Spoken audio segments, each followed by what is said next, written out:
예수 따라가며 복음 순종하면 우리 행할 길 환하겠네. 주를 의지하며 순종하는 자를 주가 늘 함께 하시리라. 의지하고 순종하는 길은 예수 안에 즐겁고 복된 길이로다. 해를 당하거나 우리 고생할 때 주가 곧 없이 하시겠네. 주를 의지하며 순종하는 자를 주가 위해 주시리라. 의지하고 순종하는 길은 예수 안에 즐겁고 복된 길이로다. 남의 짐을 지고 슬픔 위로하면 주가 상급을 주시겠네. 주를 의지하며 순종하는 자를 항상 축복해 주시리라. 의지하고 순종하는 길은 예수 안에 즐겁고 복된 길이로다. 우리 받은 것을 주께 다 드리면 크신 사랑을 깨닫겠네. 주를 의지하며 순종하는 자를 은혜 풍성케 하시리라. 의지하고 순종하는 길은 예수 안에 즐겁고 복된 길이로다. 주의 힘을 입어 말씀 잘 배우고 주를 모시고 살아가세. 주를 의지하며 항상 순종하면 주가 사랑해 주시리라. 의지하고 순종하는 길은 예수 안에 즐겁고 복된 길이로다. 아멘. 203장 찬양하겠습니다. 203장입니다.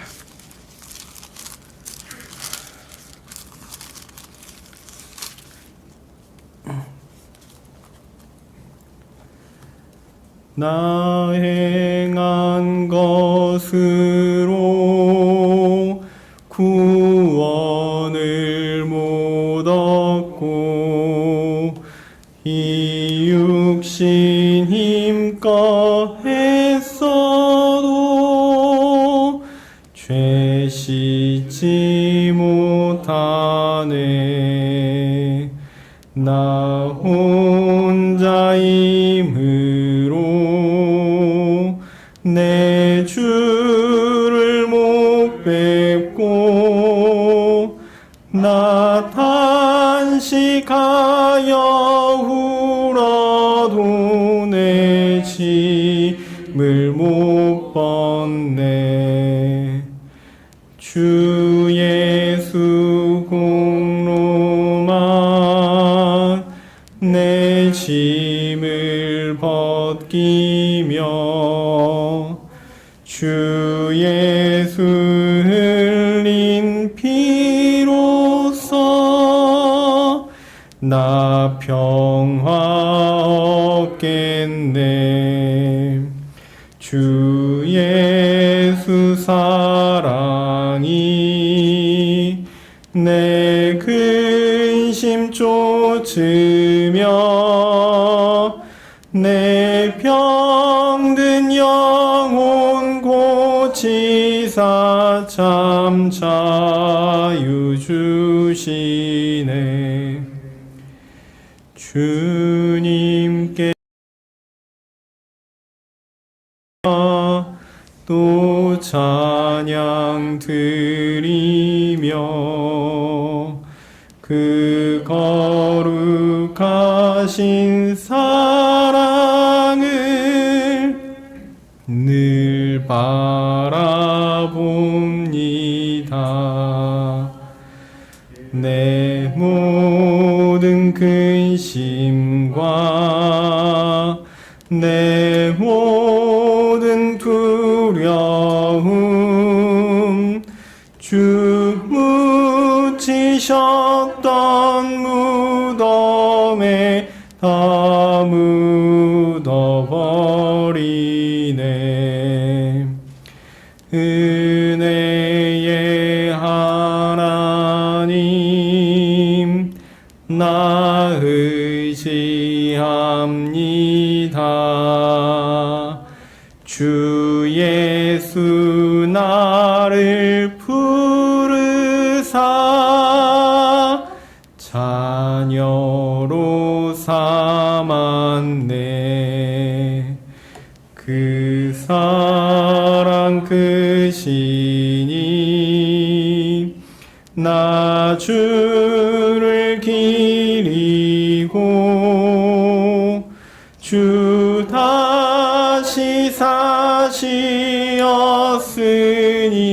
나 다시 살겠네. 아멘.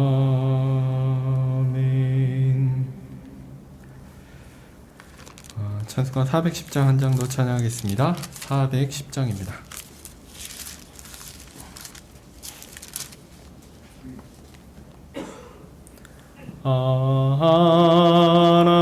하나님의 은혜로 있을 데 없는 자 왜 구속하여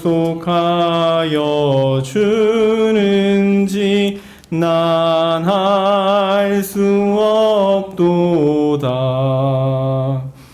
내가 믿고 또 의지함은 내 모든 영편 잘 아는 주님 늘 돌보아 주실 것을 나는 확실히 아네. 왜 내게 굳센 믿음과 또 복음 주셔서 내 마음이 항상 편한지 난 알 수 없도다. 내가 믿고 또 의지함을 내 모든 형편 잘 아는 주님 늘 돌보아 주실 것을 나는 확실히 아네. 왜 내게 성령 주셔서 날 감동해 주 예수 믿게 하는지 난 알 수 없도다. 내가 믿고 또 의지함은 내 모든 형편 잘 아는 주님 늘 돌보아 주실 것을 나는 확실히 아네. 주 언제 강림하실지 오밤에 홍낮에 또 주님 만날 그곳도 난 알 수 없도다. 내가 믿고 또 의지함은 내 모든 형편 잘 아는 주님 늘 돌보아 주실 것을 나는 확실히 아네.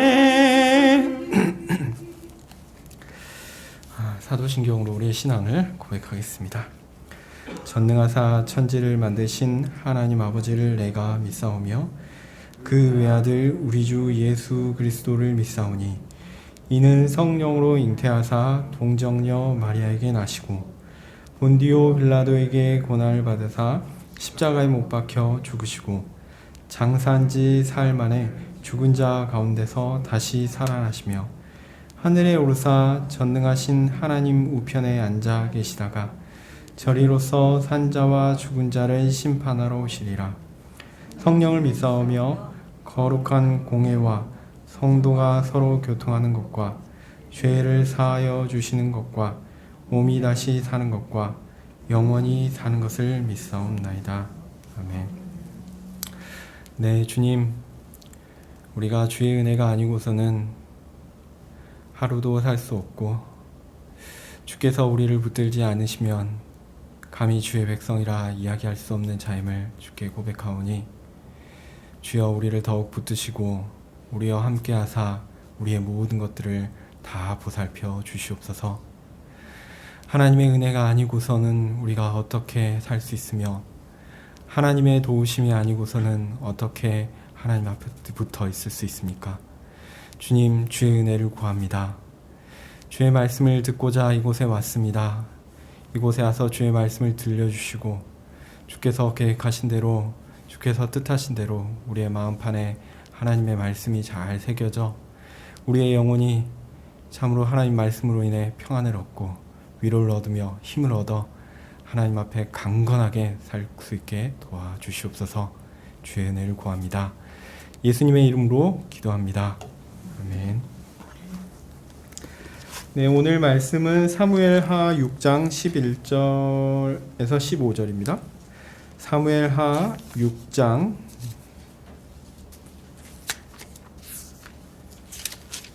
11절에서 15절입니다.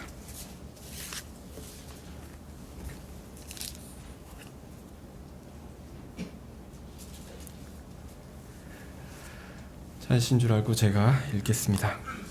여호와의 궤가 가드 사람 오베데돔의 집에 석 달을 있었는데 여호와께서 오베데돔과 그 온 집에 복을 주시더라. 혹이 다윗 왕에게 고하여 가로되 여호와께서 하나님의 궤를 인하여 오베데돔의 집과 그 모든 소유에 복을 주셨다 한지라. 다윗이 가서 하나님의 궤를 기쁨으로 메고 오베데돔의 집에서 다윗성으로 올라갈새 여호와의 궤를 맨 사람들이 6걸음을 행하매 다윗이 소와 살찐 것으로 제사를 드리고 여호와 앞에 힘을 다하여 춤을 추는데 때에 베에봇을 입었더라. 다윗과 온 이스라엘 족속이 즐거이 부르며 나팔을 불고 여호와의 궤를 메어 오니라. 아멘. 지난번 설교에서는 베드로전서 1장의 내용과 함께 성화에 대해서 조금 살펴보았습니다. 거룩이라는 게 하나님과의 관계에서 정의되어야 한다라고 말씀드렸죠.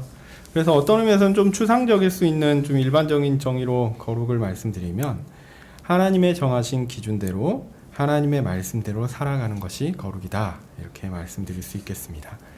더하여 성화는 사람이 달성할 수 있는 어떤 것이 아니라 하나님이 우리 가운데 행하시는 하나님의 사역이다라고 말씀드렸습니다. 그래서 이렇게 얘기하시는 분들이 있습니다. 칭의는 은혜고 성화는 사람의 행함이요 노력이다라고 말씀하시는 분들이 있는데 결론적으로 틀린 말입니다. 네, 틀린 말입니다. 그런 생각은요, 단호하게 제가 말씀드릴 수 있습니다. 잘못됐습니다. 둘 다 칭의든 성화든 둘 다 하나님께 의탁하는 전인적인 믿음의 결과입니다.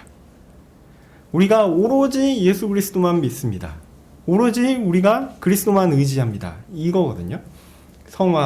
칭의도 그렇고 성화도 그렇습니다. 그래서 나의 모든 것들을 다 주님께 맡깁니다 라고 하는 그런 전인적인 믿음의 결과이기 때문에 하나님의 사역이요 또한 은혜입니다. 칭의도 마찬가지고요, 성화도 마찬가지입니다. 그러니까 칭의는 하나님이 하시는데 성화는 사람이 하는 것이다. 아닙니다. 둘 다 하나님이 하시는 겁니다. 이런 부분들을 좀 기억하셨으면 좋겠습니다. 우리가 믿음이라는 것이 이게 전인적인 성격이 있다. 지성과 감성과 의지, 이 전인적인 성격이 있다라는 것을 이해하면 이 부분들이 이해가 됩니다. 하나님께서 우리로 그렇게 믿게 하시고 의롭게 하시고 또한 거룩하게 하시는 겁니다. 여기에서 오해하지 마실 것은 다시 한번 강조드리는데 사람이 그냥 아무것도 안 하고 가만히 있는 게 아니에요. 사람이요, 이것을 알고요, 동의하고요, 적극적으로 움직입니다. 근데 고백합니다. 아, 이게 내가 한 일이 아니구나. 그게 하나님의 하시는 일의 비밀입니다. 오늘은 사무엘하 6장 말씀을 살펴보면서 성화와 거룩의 의미를 조금 더 살펴보려고 합니다. 오늘 본문은 이제 성화라는 주제를 살펴보기에 좀 적절하지 않은 것처럼 보일 수도 있습니다. 근데 한편 좀 잘 들어보시면요, 우리가 성화나 거룩이나 경건이라는 단어를 사용할 때 잘못 이해할 수 있는 견해들을 막아줄 수 있는 중요한 교훈을 줄 수 있는 본문으로 생각됩니다. 잘 들어보셨으면 좋겠어요. 오늘 본문의 전후 관계를 좀 말씀드리면 다윗이 왕이 되었습니다. 그래서 예루살렘을 정복했죠. 그래서 그곳을 왕도로 삼고 성을 건축했습니다. 이제 다윗은 자신을 왕으로 삼으신 하나님의 뜻이 완전하게 이루어진 것을 확인했습니다.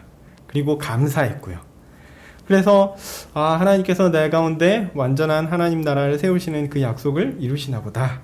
이제 그러면 하나님을 상징하는 그 언약궤를 가져와야지, 이렇게 생각하게 된 거죠. 하나님의 언약궤를 자신에게로 가져오기를 원했습니다. 당시 언약궤는 어디에 있었냐면 바알레 유다에 있는 아비나답이라는 사람의 집에 있었습니다. 이 언약궤가 이 아비나답의 집에 머물게 된 것은 사실 복잡한 사연이 있습니다. 이제 사무엘상 앞부분이 사실 여기에 대한 이야기인데요. 선지자 사무엘이 어렸을 때 당시 대제사장이던 엘리와 그의 집안에 대한 심판의 계시를 받았죠. 그 계시는 블레셋과의 전쟁을 통해서 이루어지게 됩니다. 그리고 언약궤는 이 전쟁 와중에 블레셋에게 빼앗기게 됩니다. 근데 하나님의 언약궤가 블레셋에 계속 머물러 있다, 이거는 불가능한 얘기거든요. 블레셋은 언약궤를 가지고 탈취해서 가지고 갔는데 이 언약궤로 말미암아 여러 가지 일들이 많이 발생하게 됩니다. 그래서 언약궤로 말미암은 재앙들을 감당할 수가 없어서 이 언약궤를 다시 돌려보내기로 결정합니다. 어떻게 돌려보내죠? 수레에다가 이 언약궤를 실었어요. 그리고 앞에 소를 그냥 달아놓고 어디로 가나 봤습니다. 근데 이 소가 이렇게 젖을 뗀 소거든요. 그래서 눈물을 흘리면서 이스라엘 향하여 갔습니다.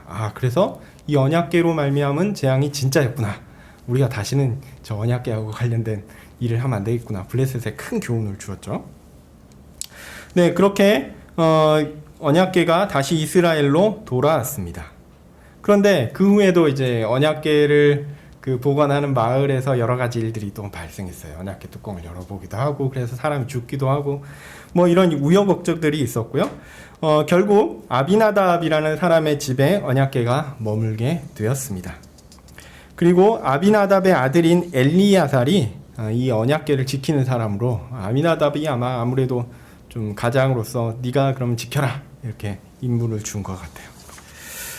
다윗이 언약궤를 다시 가져오려는 시기는 언약궤가 아비나답의 집에 보관되던 시기에서 상당한 시간이 흐른 뒤입니다. 오늘 본문에 언급되는 아비나답의 아들이라고 표현되는 인물이 누구냐면, 오늘은 제가 뒷부분만 읽었지만 앞부분 1절부터 6장 1절부터 보시면 나오는데요. 3절에 보시면 아비나답의 아들 우사와 아효가 나오죠. 아마 근데 우사와 아효가 아비나답의 아들은 아닐 겁니다. 왜냐하면 연대차가 너무 많이 나거든요. 그래서 아마 그 아들이란 말은 자손이라는 뜻, 후손이라는 뜻이 맞아요. 그래서 아마 손자 정도 되지 않을까, 아니면은 증손자일 수도 있고요. 하여튼 아비나답의 후손이라 이렇게 생각됩니다. 네, 하여튼 이 우사와 아효는 하나님의 언약궤를 지키는 일을 소중히 여기고 있었고, 이 일에 대단히 자부심을 가졌던 것으로 보입니다. 오늘 본문인 사무엘 6장의 3절에서 보면요, 제가 읽지는 않았지만 3절에서 보면 아비나답의 집에서 언약궤를 가지고 나올 때의 모습을 묘사하고 있어요.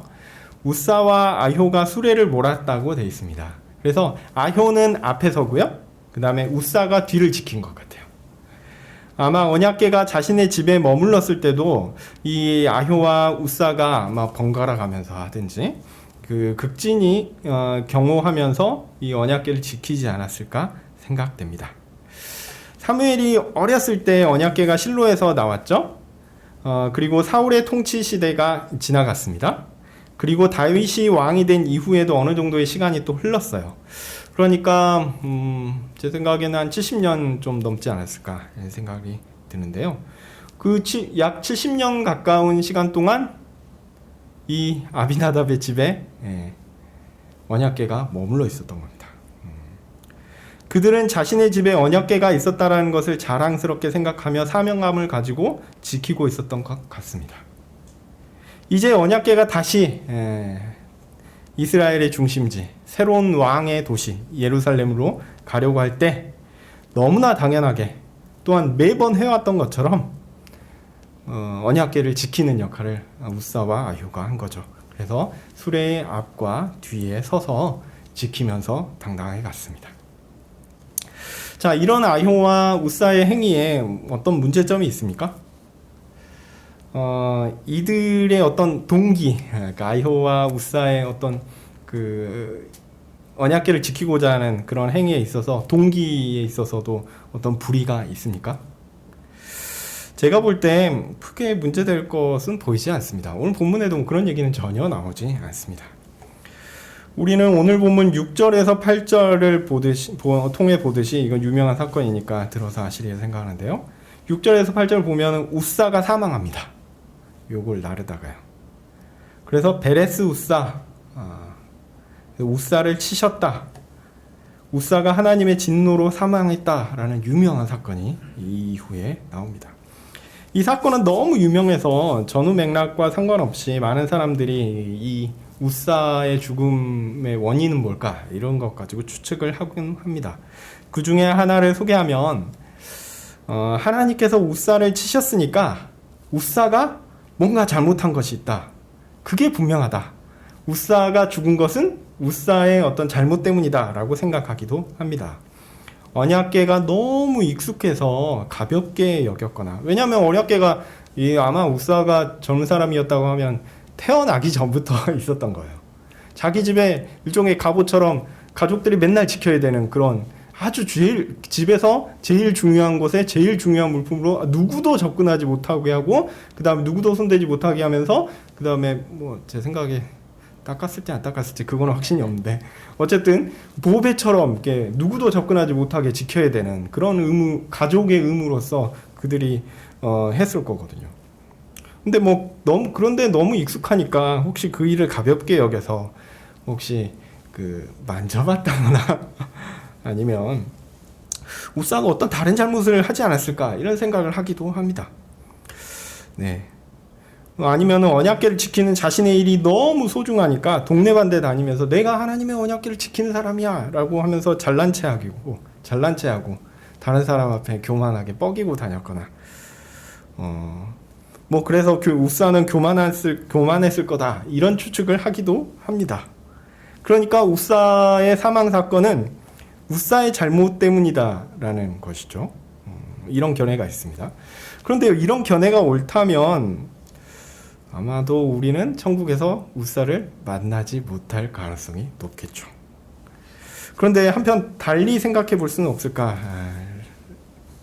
한번 생각해 보면요. 그가 태어났을 때부터 그게 아니라도 매우 오랫동안 자신의 집에 있었던 언약궤를 지키고 돌보는 수고를 실제로 이 우사가 해왔어요. 엄청난 수고를 한 겁니다. 그랬음에도 불구하고 그의 자세나 아니면 동기나 어떤 것이 문제가 있어서 그가 만약에 그것 때문에 그 잘못 때문에 구원에 이르지 못한다라고 우리가 본다면 한편으로는 솔직히 좀 너무한 거 아니냐 이런 생각이 듭니다. 그러면은 우사는 그렇다 치더라도 아효가 죽었다라는 말은 없거든요. 그 우사의 형제였던 아효는 어떻습니까? 아효는 우사보다 뭔가 좀 동기에 있어서 순결하고 교만하지 않고 겸손해가지고 죽지 않았나요? 이것을 우리에게 적용해 보면 어떻습니까? 과연 우리가 우사보다 더 하나님을 위한 수고를 했을까요? 하나님의 그 언약궤를 지키기 위한 평생의 수고를 한 우사인데 그 사람보다 더 우리가 하나님을 위한 일들을 더 많이 했습니까? 그리고 하나님을 섬기는 일에 있어서 그 동기와 행동에 있어 우사보다 더 구원에 적합한 삶을 살았습니까? 사실 제가 이렇게 막 이런저런 얘기, 긍정적인 얘기, 또 부정적인 얘기 이런 것을 얘기를 하지만 이런 내용들은 다 추측에 불과합니다. 성경에서 우사의 비사와 같은 이야기, 뒷이야기 같은 것은요 나오지 않습니다. 그러니 이런 내용으로 상상의 나래를 펼치는 것은 실제로 옳지 않습니다. 6절에 우사가 사망하게 된 이유에 대해서 이게 나오는데요. 수레가 여호와의 언약궤를 싣고 가고 있었죠. 그런데 소가 갑자기 뛰었어요. 소가 갑자기 뛰니까 뒤에서 따르던 우사가 언약궤가 덜컹 하는 것을 보고 언약궤를 붙잡은 겁니다.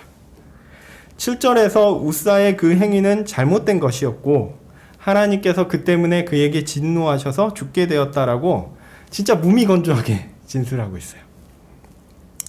9절을 보면 어떤 느낌이 드냐면 9절을 한번 보면요. 다윗은 이 사건을 보고 나서 하나님께서 다윗 자신에게 분노하신 것이라고 판단한 것 같습니다.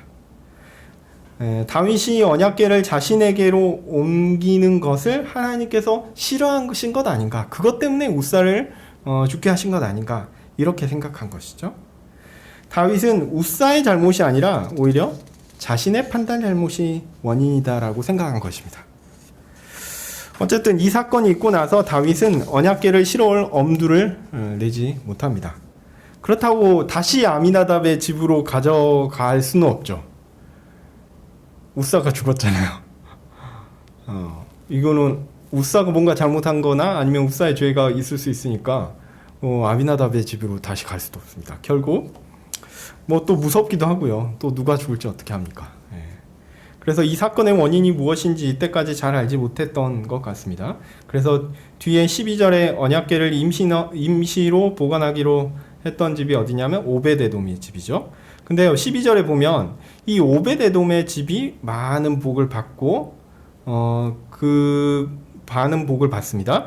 그것을 보고서야 다윗은 언약궤를 옮기는 것을 하나님께서 싫어하신 것은 아니구나 라는 것을 깨닫게 됩니다. 자, 그렇다면 다시 돌아가세요. 베레스 우사 사건에 우사가 사망하는 사건의 원인은 무엇이고 또한 그것을 해결하는 방법은 무엇일까요? 좀 어려운 문제일 수도 있는데 사실은 답이 다 나와 있습니다. 역대상 15장 13절에 보면 이렇게 나와 있습니다. 전에는, 그러니까 이전 베레스 우사 사건이 있을 때예요. 역대상 15장 13절입니다. 전에는 너희가 매지 아니하였으므로 우리 하나님 여호와께서 우리를 찢으셨으니 이는 우리가 규례대로 그에게 구하지 아니하였음이니라. 이 사건의 원인과 해결책을 고민하다가 다윗과 이스라엘의 지도자들이 연구하다가 안 것 같아요. 이게 무슨 일일까?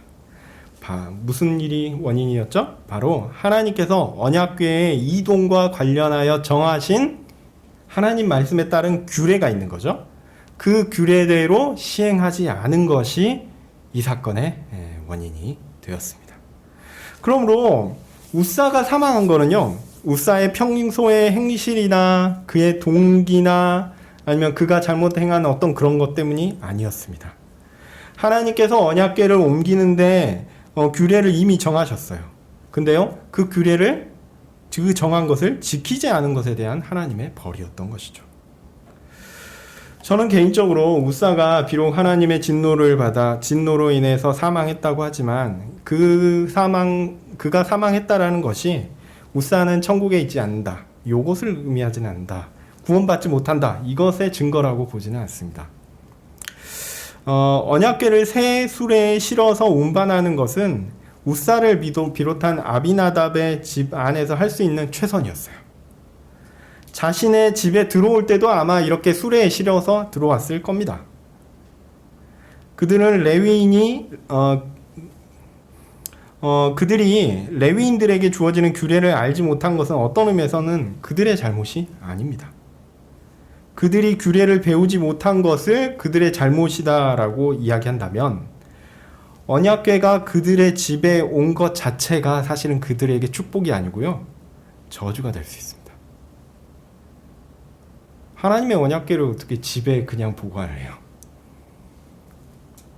우리가 요즘에 이제 민수기 배우잖아요. 민수기에 보면은 이게 언약궤와 관련된 어떻게 보관을 해야 하고 어떻게 이동해야 하는 내용들이 다 나옵니다.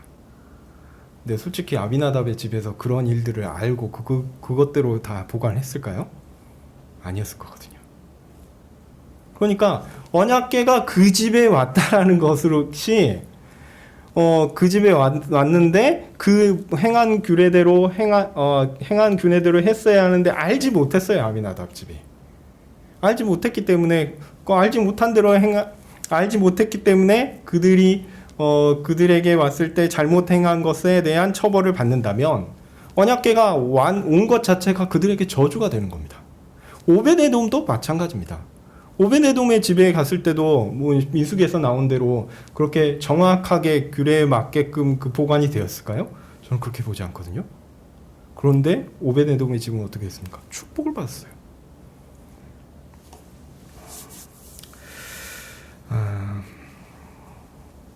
우사가 수레를 지키며 뒤따라오다가 언약궤를 붙잡은 것이 사실 큰 잘못입니까? 네, 물론 잘못이라고 할 수 있습니다. 네. 하나님의 언약궤 그 존귀한 거를 그냥 함부로 잡아서는 안 되죠. 네. 그런데 우리 중 한 사람이 우사 대신 그 자리에 있었다면 수레가 덜컹하면서 언약궤가 미끄러지고 뚜껑이 벗겨질 상황이라고 하면 어떻게 행동할까요?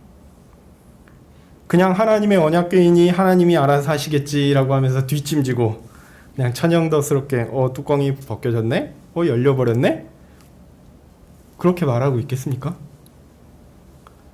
이 사람들은요, 하나님의 언약궤를 너무 소중하게 평생 동안 지켜왔던 사람들이에요. 그런데 그 언약궤가 손상될 위기에 처하면 어떻게 할까요? 몸을 바쳐서라도 이걸 보호하려고 했겠죠. 그리고 언약궤 뚜껑이 열렸을 때 무슨 일이 발생할지 좀 두렵거든요. 왜냐하면 그 전에 그 언약궤 뚜껑을 열어보다가 죽은 여러 사람들이 있습니다. 그래서 언약궤 뚜껑을 열어 내부를 봤다가 죽은 수많은 사람들의 이야기를 전설과 같이 이 사람들은 들었을 겁니다. 그러니까 야, 너 궁금해도 절대 열면 안 돼. 혹시 딴 사람들이 열려고 하면 절대 막아서야 돼. 니네들이 해야 되는 임무가 그런 거야. 이렇게 배웠을 거란 말이죠. 그런데 그렇게 하면서 언약궤를 지키면서도 그것을 항상 주의했을 텐데 수레에 가해진 충격으로 인해서 만약에 뚜껑이 열리는 상황이 발생할 거라고 보면 이 사람들이 그냥 가만히 있었을까요? 그리고 그냥 가만히 있는 것이 여담이지만 우사가 뚜껑이 열렸을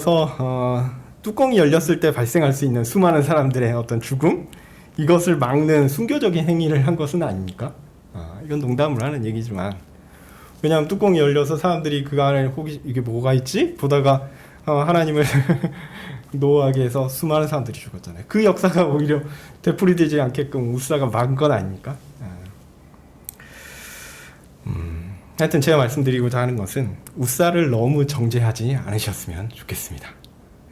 우리도 그 자리에 있으면요, 우사보다 더하면 더했지 덜하지 않을 겁니다.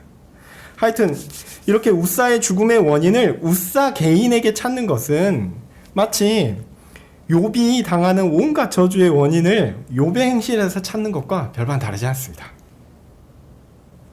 우사는요, 열심히 언약궤를 지켰는데 사실 그가 그 언약궤를 지키는 것들에 대해서 다 아는 게 아니었어요. 그는 율법의 전문가가 아니었단 말이죠. 오히려 하나님의 정하신 규례를 이스라엘 백성들이 잘 알지 못하는 것이 현실이었습니다. 사사기가 그것을 잘 보여주죠. 초기에 있었던 사사들은 어떻습니까? 아주 영웅 같습니다. 근데 마지막에 있는 사사들은 어떻죠? 표현이 그렇지만 개차반입니다. 그 위대한 마지막 사사쯤에 해당될 수 있는 삼손이라는 인물은 어떻습니까? 그의 행실이 사사라고 이야기할 만합니까? 그 앞에 있었던 입다 같은 사람은 어떻습니까? 사사기가 그런 시대였어요. 그 사사기가 끝나는 시기가 이 시기인 겁니다. 그러니까 우사에게 이 사건의 원인을 찾는 것은 어떤 의미에서 이 우사에게 잘 교육도 시켜주지 않고 잘 가르쳐주지도 않고, 그리고 심지어 몇십 년 동안 이렇게 규례대로 안 했는데도 불구하고 아무런 문제가 안 생겼어요. 그러다가 갑자기 나타나서 이거는 심각한 문제야, 이건 잘못했네 지적하면서 그동안 오랫동안 해왔던 그 모든 수고를 다 아무것도 아닌 것으로 만들어버리는 것과 다름이 없습니다. 그러니까 우사가 엄청나게 수고를 해왔는데 나중에 얘기하는 거예요. 야, 당신은 이런 잘못이 있어. 이거 이렇게 했어야 되는데 잘못했고, 이거 잘못했으니까 지금까지 해왔던 거 싸그리 무효, 넌 지옥. 이겁니까? 그만큼 끔찍한 것이 어디에 있습니까? 오히려 우사의 사망 원인은 언약궤를 옮기려는 계획을 세웠지만 정작 그 계획을 제대로 세우지 못한 다윗에게 있다고 하는 것이 맞습니다. 그런데 이 사건에 있어서 해석을 잘못하시는 여러분들은 다윗에게 잘잘못을 따지지 않습니다. 그리고 실무에서 최선을 다한 사람에게 모든 잘못이 있는 것처럼 판단하거든요. 이 또한 심각한 오류입니다. 어떤 의미에서 우사는요, 시키는 대로 했을 뿐입니다. 네, 다시 이제 다윗 얘기로 돌아가면요, 다윗은 언약궤를 옮기는 것을 하나님께서 싫어하시는 것이 아니다라는 확신을 오베데돔의 집에 하나님께서 축복을 하신 것을 보고 알게 되었고 확신하게 되었습니다. 그 이후에 아마 여러 사람들과 논의를 했을 겁니다. 과연 우리가 무엇을 잘못했길래 하나님께서 이렇게 진노하셨을까? 언약궤를 옮기는 것에 대한 자신의 의도가 하나님의 뜻에 어긋나지 않는다면 그 방법이 문제일 텐데 어떤 방법이 문제였을까라는 심각한 논의를 가졌을 것이고요. 그 원인이 하나님께서 정한 방법대로 하지 않아서 그런 파국이 발생한 것이다 라는 것을 파악하게 되었습니다. 그래서 이제 레위인들을 부릅니다. 또 그들로 하여금 하나님께서 정한 방식대로 정한 사람들이 그 언약궤를 운반하도록 했습니다. 그래서 이제 역대상 15장에 보면 이제 그 언약궤를 운반한 사람들의 명단까지 이제 기록되어 있습니다. 13절에 보면요, 언약궤를 맨 사람들이 6걸음을 가고 다윗이 제사를 드렸습니다. 이걸 또 잘못 해석해서 6걸음마다 제사를 드렸다고 보는 분들이 있는데 이건 적절하지 않습니다. 그러면은 6걸음마다 제사를 하려면 우리 교회 지나가는데도 하루가 아마 지나갈 겁니다. 그건 아니고 아마 6걸음 하고 아마 제사를 드렸던 걸로 보이는데요. 다윗은 하나님의 말씀의 교훈대로 했는데 혹 이게 정말 맞을까? 이게 하나님이 정말 기뻐하시는 것일까? 라는 두려운 마음이 있었던 것 같아요. 그랬는데 그래서 시험을 한 거죠. 어떤 의미에서 목숨을 건 시험입니다. 6걸음을 딱 가니까 아무 일이 없는 거예요. 아, 하나님이 옮겨도 되는가 보다. 이게 제대로 된 방식이구나 라는 것을 확인한 거죠. 그래서 아무 일이 없는 것을 보니까 자신이 하나님께서 정하신 원리대로 제대로 언약궤 이동을 일을 했구나 라는 확신을 갖게 되었고, 이것에 대해서 감사하면서 하나님께 제사를 드린 것으로 보는 것이 적절한 것 같습니다. 저는 성화에 대한 교훈을 이 본문에서 충분히 얻을 수 있다고 생각합니다. 우리가 거룩하게 산다는 것은 무엇일까요? 우사는 오랜 기간 동안 자신이 해왔던 자랑스러운 일을 그의 방식대로 그대로 했습니다. 네, 다 하나님 나라를 위한 일이죠. 그리고 다윗도 생각해 보십시오. 다윗은 하나님께서 자신에게 복을 주시고 자신을 통해 하나님의 뜻을 이루신다라는 확신을 가지고 여호와의 언약궤를 옮기기로 결정하고 계획하고 실천했습니다. 다 하나님 나라의 위를 위한 것입니다. 그런데 그 결과는 어떻습니까? 다윗의 계획은 실패했고요. 우사는 죽었습니다. 그 이유는 무엇일까요? 우사의 열심이 부족하거나 잘못되었습니까? 아니면 다윗의 동기가 잘못되었습니까? 하나님이 하지 말라는 것을 다윗이 한 것입니까? 그게 아닙니다. 우리가 거룩한 일을 한다고 할 때 거창하게 표현하면 하나님 나라의 일이요, 또 작게는 교회 일을 행하는 것이요, 또 성도의 삶을 산다고 할 때 거룩의 기준을 어떻게 정하고 있습니까? 우리는 너무 자연스럽게 우리 스스로 정합니다. 우사처럼 몰라서 그럴 수 있어요. 다윗처럼 쉽게 생각해서 그럴 수도 있습니다. 그들의 동기와 행위는 사실 사람이 보기에 크게 문제가 되지 않습니다. 오히려 상당 기간 동안, 오랜 기간 동안 용인된 것으로 보이기도 합니다. 실제로 그렇게 잘못해왔는데 아무 문제가 없었거든요. 그래서 관습적으로 허용되는 것이니 무슨 문제가 있겠는가 이렇게 생각될 수도 있습니다. 그러나 하나님은 다르게 보셨습니다. 다윗 왕의 시대는 특별한 시대이기 때문에 더욱 그랬습니다. 다윗 왕의 시대에 하나님은 사사기 시대의 불완전한 예배를 청산하고 이제 하나님께서 정하신 왕을 통한 제대로 된 하나님 나라의 통치를 세우고 더하여 제대로 된 하나님을 향한 예배를 세우기로 결정하셨던 겁니다. 그래서 이전에 용납되었던 부족함들, 이전에 용납되었던 잘못들, 이것들을 다 청산하기로 하신 겁니다. 다윗 시대에는 그런 의미에서 모세 시대 이후 가나안 땅에서 제대로 된 하나님 나라와 예배의 완성을 보여주는 극적인 시기라고 할 수 있습니다. 이제 완전한 하나님 나라와 예배에는 부족함이 없는 온전하고 거룩한 것들로 채워져야 합니다. 이 완성의 순간에서 여호와의 언약궤를 임시 보관하던 곳에서 제대로 된 장소로 옮기는 것은요, 이 하나님 나라의 완전함을 완성하는 첫걸음이라고 할 수 있습니다. 그러므로 이전에는 부족해도 어쩔 수 없었어요. 근데 이전에는 부족해도 용납되었어요. 그런데요, 이제는 다릅니다. 이제 완전한 하나님 나라의 완성을 이루는 그 시기에는요, 잘못된 것들은 지적되어야 하고요, 고쳐져야 하고요, 흠없이 온전함으로, 즉 거룩으로 대체되어야 했습니다. 우사의 죽음은 그런 의미에서 임시적 장소에서 온전한 장소로 언약궤가 이동하는 과정에서 그 온전함의 의미가 무엇인지를 다윗에게 또한 이스라엘 민족에게 보여주는 중요한 사건이라고 할 수 있습니다. 바로 하나님께서 정하신 대로 하나님 나라가 세워지고 또한 하나님께서 정하신 대로 예배가 세워져야 한다는 원리가 그 의미입니다. 지난주에 제가 말씀드리면서 중세교회가 가진 잘못된 신학에 대해서 말씀드렸죠. 그들은 구원에 대한 기준을 사람의 입장에서 세우는 잘못을 했다라고 말씀드렸습니다. 다만 그 시대에는 하나님께서 계시고 또 하나님 앞에 있는 것이 중요하다라는 것을 인정하는 시대였어요. 그래서 하나님 앞에서 우리가 건전하게 살아야 한다라는 생각을 했습니다. 그런 의미에서 그나마 긍정적입니다. 그런데 종교개혁 시대를 지나서 근대에 들어서면서 사람들은 사람의 이성이 모든 것을 판단하는 기준이다라고 생각하기 시작했습니다. 그것은 이성을 중시하는 계몽주의 이렇게 불리기도 하는데요. 뭐 인본주의 뭐 이렇게 얘기하기도 해서 다양하게 불리긴 하지만 계몽주의라는 표현으로 일반적으로 사용됩니다. 하여튼 이런 시각에서는 기독교가 말하는 하나님이란 존재는 그리 중요하지 않습니다.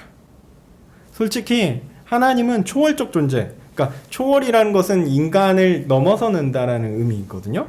그런 초월적인 존재로서 현상계, 사람이 살아가는 현상계에서 살아가는 사람과 이 초월계가 완전히 분리된 거예요.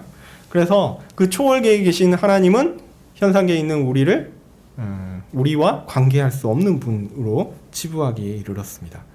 더 이상 하나님이란 존재를 생각할 필요가 없다라는 말입니다. 그리고요, 하나님께서 존재하신다고 하고 또 심지어 하나님께서 일하신다고 하더라도 그것을 생각하느냐 아니면 그것을 고려하느냐 고려하지 않느냐에 따라서 아무런 변화를 줄 수 없다라고 보았어요. 그래서 하나님이 있으나 없으나 똑같다면 그냥 무시하고 없는 셈 쳐도 우리가 사는 삶의 생각에 아무런 장애가 되지 않는다라고 본 거죠. 그런 사상이 주도하는 세상에서 기독교의 의미는 무엇일까요? 하나님을 생각할 수 없고 하나님을 생각하는 것이 우리에게 아무런 변화를 줄 수 없다라고 본다면, 현대신학자들이 또한 현대학자들이 산상수훈에 각광하는 이유가 사실 여기에 있습니다. 기독교의 핵심 교리에서 매우 이타적인 윤리를 발견할 수 있기 때문입니다. 얼마나 아름다운 교리입니까? 얼마나 아름다운 윤리입니까? 물론 우리야 그 귀한 교훈의 의미를 훌륭한 목회자의 설교를 통해서 어느 정도 잘 파악하고 있습니다. 정말 감사한 일이죠.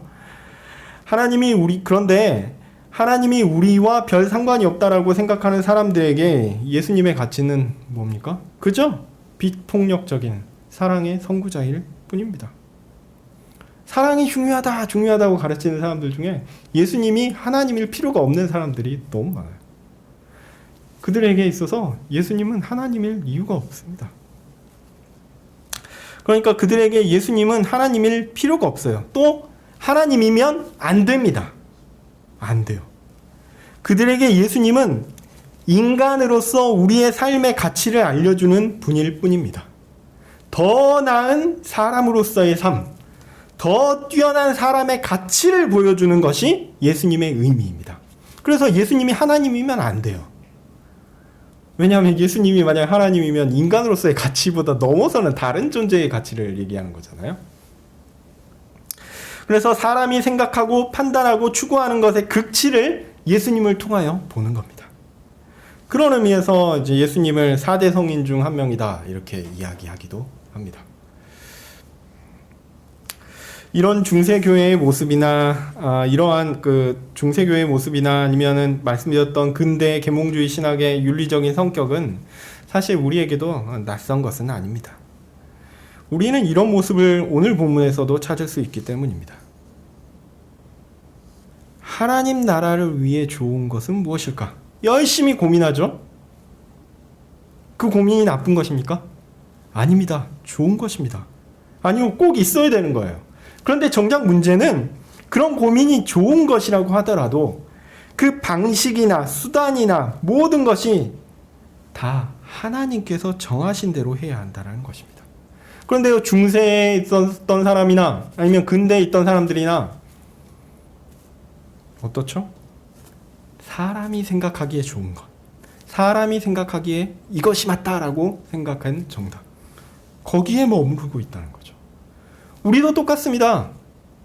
교회를 위한 수고, 하나님 나라를 위한 수고, 네, 귀하죠. 그런데요, 그것이 내가 생각하기에 좋은 것, 내가 생각하기에 적절한 것, 거기에 머물러 있다면 중세나 근대의 사람들과 사실은 다르지 않은 겁니다.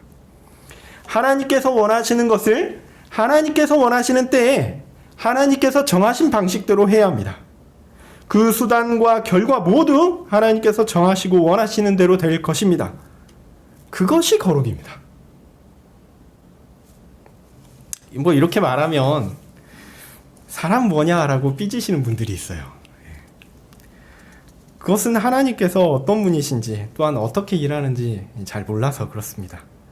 하나님께서 원하시는 것을 하나님께서 정하신 방식대로 할 때 다윗이 어떻게 했습니까? 다윗이 실망하면서 뒤에 가서 에이 내 뜻대로 안 되네. 하나님이 내가 이렇게 열심을 가지고 했는데 하나님이 좀 해줘야 되는 거 아닙니까? 왜 우사를 죽게 하는 그런 끔찍한 일들을 하나님이 하셨습니까? 이렇게 불평했나요? 아닙니다. 아닙니다. 하나님의 백성은 그렇지 않습니다. 하나님께서 원하시는 것이 하나님께서 계획하신 대로 이루어질 때 다윗은 어땠냐면요. 뛸 듯이 기뻤습니다. 즐거웠습니다. 그래서 오늘 본문에 보듯이 옷이 내려가는 줄도 모르고 춤을 출 정도로 좋아했습니다. 하나님 나라의 온전함이 이것입니다. 하나님의 뜻이 우리 가운데 이루어질 때 성도가 경험하는 것은 이것입니다. 너무 행복하고 너무 좋습니다. 너무 기쁘죠. 그래서 내 뜻과 다르게 되더라도 아무런 거리낌이 없어요. 왜냐하면 하나님의 뜻이 이루어지는 것이 최선임을 알기 때문입니다. 15절에 다윗과 온 이스라엘 족속이 즐거이 환호하며 나팔 불고 여호와의 궤를 메어온다라고 말하고 있습니다. 네, 하나님께서 함께 하시는 것이 좋은 것입니다.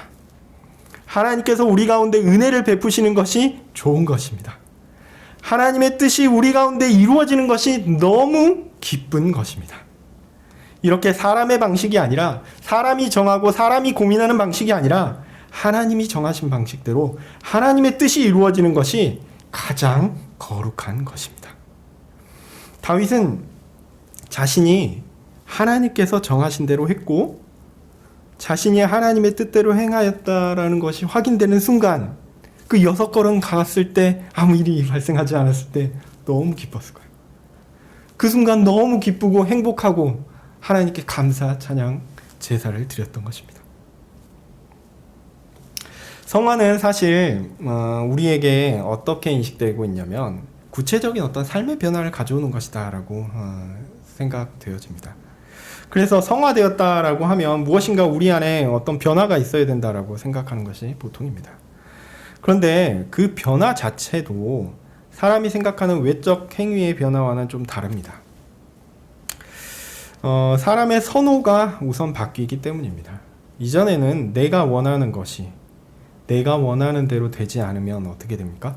화가 나고 기분이 상하고 에이 나 다음 주에 교회 안 나올래 이렇게 됩니다. 근데요 언젠가부터 성화가 되면 하나님의 뜻이 하나님께서 원하시는 대로 이루어지는 것이 더 좋은 것이다 라고 고개를 끄덕이게 됩니다. 그래요 맞죠. 맞아요. 네 인정하게 됩니다. 교회에 오는 것이 더 좋아지고요 하나님의 말씀을 듣고 읽고 묵상하는 것이 더 좋아집니다. 그것이 성화입니다. 성화는 다름이 아니라 이렇게 하나님의 일하심을 가장 기뻐하는 것으로 드러나게 됩니다. 하나님의 정하신 것을 가장 좋은 것으로 받고 기꺼이 순종하는 방향으로 우리가 바뀌는 것입니다. 아니 어떤 의미에서는 제가 이렇게 말씀드렸듯이 나의 의지를 가지고 바꾸려고 하는 행동이 있을 수 있어요. 근데요 어느 순간 보면 내가 바뀌고 있고 바뀌었다라는 것들을 감각하게 됩니다. 다윗의 근심이 기쁨으로 바뀐 것과 비슷합니다. 이런 성화의 은혜를 누리고 싶지 않으십니까? 이 성화의 은혜를 하나님께서 우리에게 다윗에게 주셨던 것처럼 우리에게도 주시기를 간절히 소원합니다. 다음번에는 성화를 통해서 우리가 살펴봤던 앞서서 쭉 살펴봤던 구원의 모든 순서가 반복적으로 경험되는 것이고 또 그것이 교육적으로 어떻게 통합되는지에 대해서 포괄적으로 쭉 설명하는 방식으로 마무리를 하겠습니다. 아마 성화까지 말씀을 드리고 제가 구원론과 관련된 주제 설교는 마쳐야 될 것 같습니다. 기도하겠습니다. 거룩하신 하나님,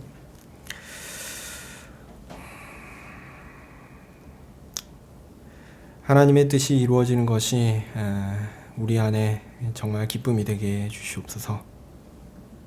하나님이 원하시는 방식대로 이루어지는 것이 정말 좋은 것이고 그것에 따르는 것이 우리에게 가장 행복한 것이며 그것이 우리에게 정말 제대로 된 성화다, 제대로 된 거룩이다 라는 것을 우리로 알게 해주십시오. 우리의 모든 것들이 다 하나님이 기뻐하시는 대로 이루어지기를, 변화하기를 소원합니다. 정말로 참된 성화가, 참된 거룩이 우리 안에 있게 해주시옵소서. 예수님의 이름으로 기도합니다. 아멘.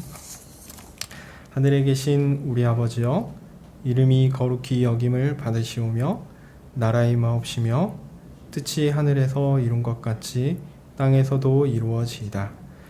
오늘날 우리에게 일용할 양식을 주옵시고 우리가 우리에게 죄 지은 자를 사하여 준 것 같이 우리 죄를 사하여 주옵시고 우리를 시험에 들게 하지 마옵시고 다만 악에서 구하옵소서. 대개 나라와 권세와 영광이 아버지께 영원히 있사옵나이다. 아멘.